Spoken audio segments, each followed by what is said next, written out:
Team जी आहे ते पोहोचली आमची टीम अमरावती शहरामध्ये.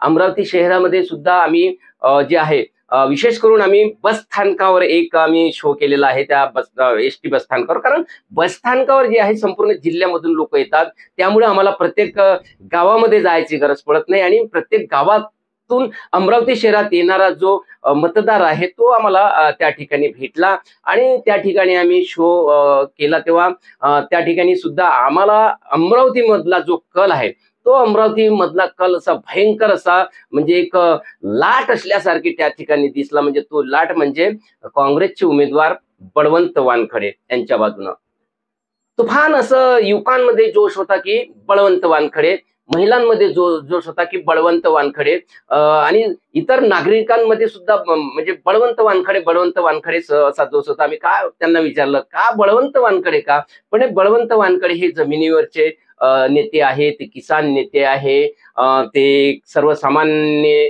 नेता आहे. कुठल्याही गोरगरिबांसोबत ते बोलतात, थांबतात, प्रत्येकाच्या कामात येतात, असा एकंदरीतच कल होता.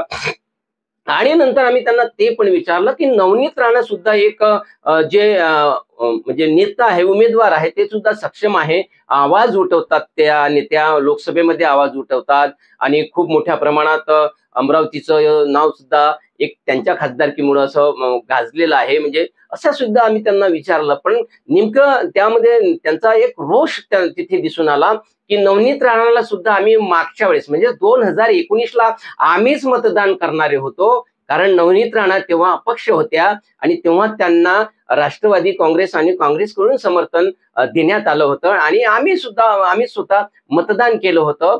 पण मात्र त्यांनी जे आहे विकासाची गोष्ट सोडा, पण सामाजिक तेढ निर्माण करण्याच्या ज्या गोष्टी या करण्यात आल्या आहेत त्यांच्याकडून, त्या कुठेतरी आम्हाला खटकत आहे. आम्हाला सामाजिक तेढ निर्माण नको, आम्हाला सर्व समाजामध्ये एकोपा पाहिजे.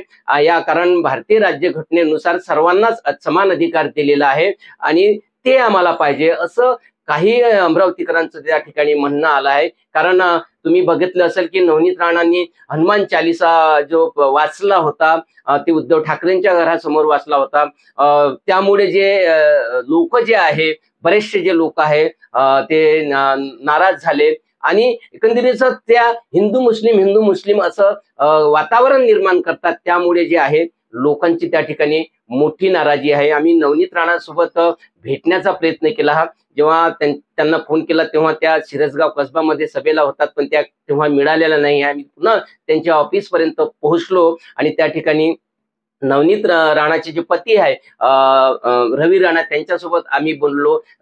हनुमान जयंतीचा तो दिवस होता आणि हनुमान जयंतीच्या दिवशी आम्हाला बजरंग बली पावेल असं त्यावेळी रवी राणाने सुद्धा आम्ही त्या ठिकाणी आमच्यासोबत बोलताना म्हटलं आणि त्याच ठिकाणी आम्ही सुद्धा तिथे रवी राणाच्या ऑफिसमध्ये गर्दी होती आणि ऑफिसमध्ये जे लोक भेटायला येतात त्यांच्या सुद्धा आम्ही सुद्धा बोललो. एक आजी बोलली की माझं काम केलं नाही असं ते आजी बोलली आणि तिनं सुद्धा नाराजी व्यक्त केली. आणि मी तुम्हाला एक विशेष करून अमरावती जिल्ह्यामधलं एक विशेष हे सांगतो की नवनीत राणांनी अमरावती जिल्ह्यामध्ये राजकारणामध्ये कोणीच मित्र बनवलेला नाही. कारण आम्ही जेव्हा फिरलो राजकारणी लोकांसोबत सुद्धा आम्ही बोललो, पण नवनीत राणांनी कुठलाही राजकारणी मित्र बनवला नाही, तर सगळे राजकारणी शत्रूच बनवलेले आहेत. त्यामुळे या 2024च्या निवडणुकीमध्ये नवनीत राणा विरुद्ध जे आहे सगळे राजकीय जे शत्रू एकत्र होऊन ते निवडणूक लढत आहे. आणि त्यानंतर आम्ही जे आहे बाकी लोकांसोबत सुद्धा बोललो. आम्ही खास करून जे आहे तिथे अमरावतीमध्ये जे आहे मुस्लिम जे वर्ग आहे, मुस्लिम मतदान आहे ते सुद्धा फार मोठं निर्णायक आहे.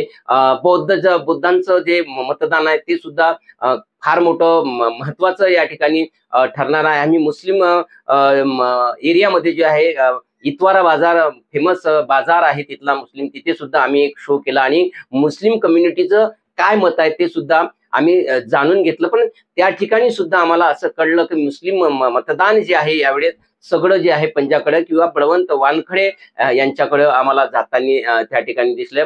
असंख्य नाराजी त्या समाजाची सुद्धा आम्हाला तिथे दिसून आली. कारण त्याही समाजाने जे आहे 2019ला नवनीत राणा यांना मतदान केलं होतं, पण यावर्षी मात्र नवनीत राणांना ते मतदान करणार नाही असं चक्क आमच्या कॅमेऱ्यासमोर अनेक लोक जे आहेत ते बोललेले आहेत. आम्ही